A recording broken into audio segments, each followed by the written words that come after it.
Walking into a living room and seeing a screen that practically eats up the entire wall is a specific kind of thrill. Think about that feeling when you unbox something massive and suddenly your old setup looks like a postage stamp. That is exactly the vibe with this new massive display. It is meant to be that centerpiece without forcing you to skip a few mortgage payments. The colors on this quantum dot panel are surprisingly punchy. They really grab your attention right out of the gate. We are talking about deep reds and lush greens. These colors make nature documentaries look like a total dream. But there is a catch you should know about before you pull the curtains back.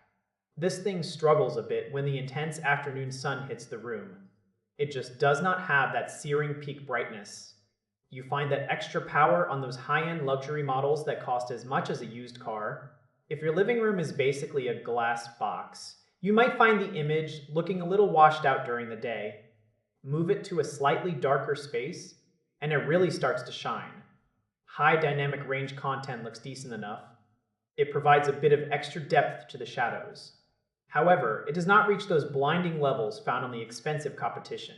Now, let's talk about the sound. The built-in speakers actually punch above their weight class.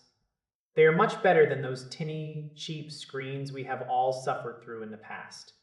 It is loud. It is clear enough for the nightly news or a quick sitcom. But if you want that floor-shaking bass during a summer blockbuster, you are still going to need a dedicated soundbar. The smart interface is powered by the familiar Google ecosystem. This is a huge win for convenience. You get all the big streaming apps right there.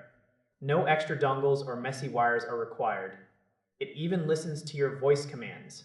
This is great for those lazy Sunday afternoons when the remote is just out of reach. However, the brain inside this machine is not exactly a racing engine. You will notice a slight heartbeat of a delay when you are whipping between different apps. It is not a deal breaker by any means.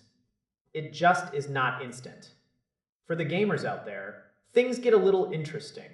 It advertises a super smooth motion mode. There is some fine print involved here. It uses a bit of digital wizardry to smooth things out, but it drops the resolution down to standard high definition to make it happen. Serious competitive players might notice a bit of input lag. You might see some strange visual artifacts when things get chaotic on screen. It is perfect for a casual round of kart racing. It might not be the choice for a professional tournament. The physical look of the unit is quite sharp. The borders around the glass are incredibly thin. It gives off a very modern, minimalist aesthetic. It looks fantastic mounted on a wall.